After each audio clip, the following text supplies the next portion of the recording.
Do you question whether the program's worth the cost? In money and in lives? We got that fire! 6,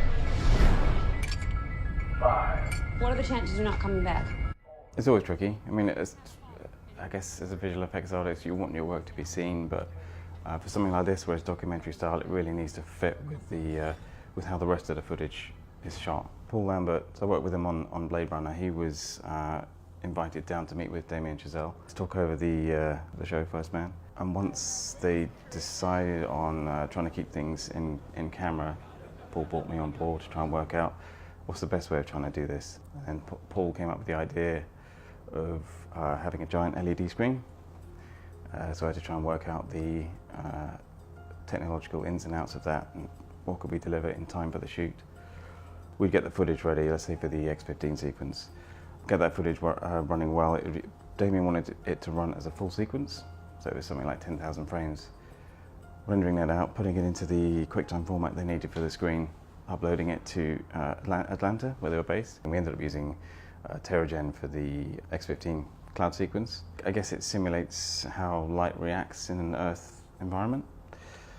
So we used it for the high altitude shots of the clouds, and then so when you're up in the top section of the atmosphere, just as Neil bounces off the atmosphere, you get that nice blue line of the horizon, which is mathematically correct for the Earth's atmosphere.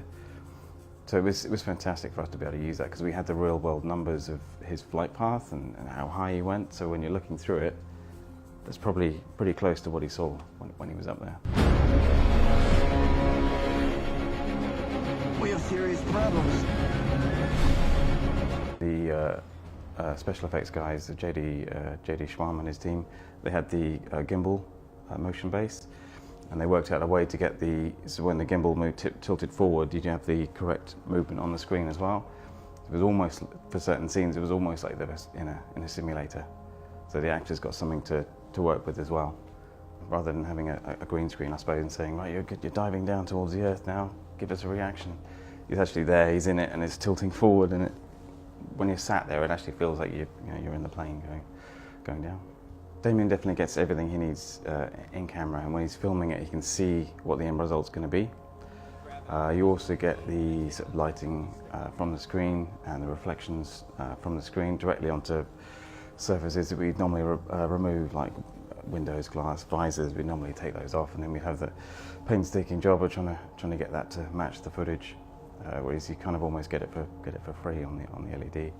And also then after the shooting's finished, Damien can start cutting pretty much straight away, because he's already got the footage from the shoot. There's no green screen that we had to remove and then get to him for temp screenings. So NASA gave us access to a lot of archival footage from the Apollo program. So we're going to scour through most of that. There were a couple of things in there which I don't think have been seen before. There's one in particular which is a sort of a mid-shot of the Saturn V rocket. It's got the blast off. It's obviously shot a square aspect ratio. Then we had to expand the sides left and right with a rocket thrust, which was quite interesting. It actually came together pretty quickly once we had the simulation working right, and then we just had to match the lighting and the look to the main footage. So the main footage in the middle stayed as it was. We ran it through our archival processing setup, and then blended it with the CG at the edges. That shot, it was a great shot to work on and see come together. That's one small step for man, one giant leap for mankind.